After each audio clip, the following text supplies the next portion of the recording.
నమస్కారం, మీ విశ్వసనీయ వార్తా వేదిక ఎంఎస్సి న్యూస్ తెలుగు.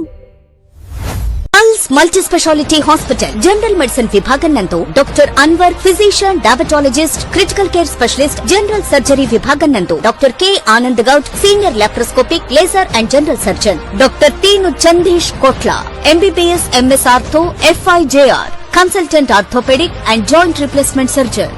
నెఫ్రాలజీ విభాగం నందు doctor T Ashwini Dutt, MD, DM, consultant nephrologist, doctor Arshida Mughal, consultant pulmonary and sleep medicine, doctor ME Suboor Sehroz, cancer specialist and haematologist, care hospital Hyderabad. Pulse multi speciality hospital, RCM church ఎదురుగా, Wyra road, Khammam.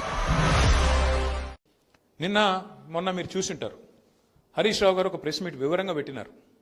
సోదరులు social మీడియాలో కూడా పెడతా ఉన్నారు.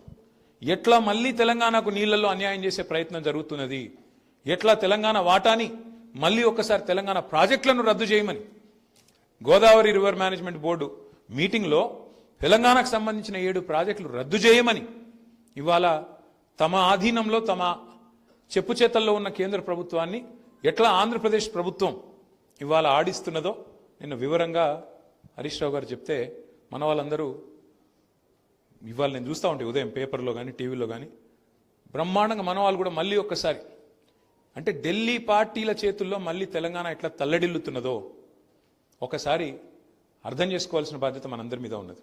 ఎందుకంటే ఢిల్లీ పార్టీల చేతుల్లో జుట్టు అల్టిమేట్గా ఎవరి చేతులు ఉంటే వాడు ఆడిచ్చినట్టు ఆడతారు వాళ్ళు. అదే తెలంగాణకు నికార్సుగా తెలంగాణ కోసమే పుట్టిన పార్టీ, తెలంగాణ కోసమే అల్టిమేట్గా ప్రాణాన్ని పనిపెట్టడానికి సైతం, పనంగా పెట్టడానికి సైతం మరి వెనకాడకుండా నడిపించిన నాయకుడు ఉంటే ఆ పరిస్థితి ఉంటుందా? ఇవాళ పార్లమెంట్లో, భారత పార్లమెంట్లో, లోక్సభలో ఒక బీజేపీ ఎంపీ లేచి తెలంగాణ ఏర్పాటును పాకిస్తాన్ ఏర్పాటుతో పోలిస్తే ఒక్కడన్నా మాట్లాడిండా లోక్సభలో? ఒక్క కాంగ్రెస్ వాడు, ఒక్క బీజేపీ ఎంపీ ఒక్కనికన్నా రేషం ఉన్నదా? అదే అక్కడ గులాబీ జెండా కప్పుకున్న మన ఎంపీలుంటే పోయి గల్లవట్టకపోదురు ఏం మాట్లాడుతున్నారో నా కొడకాని. ఒక గది తెలంగాణ గురించి జయశంకర్ సార్ శాసించి సాధించాలన్నది గది.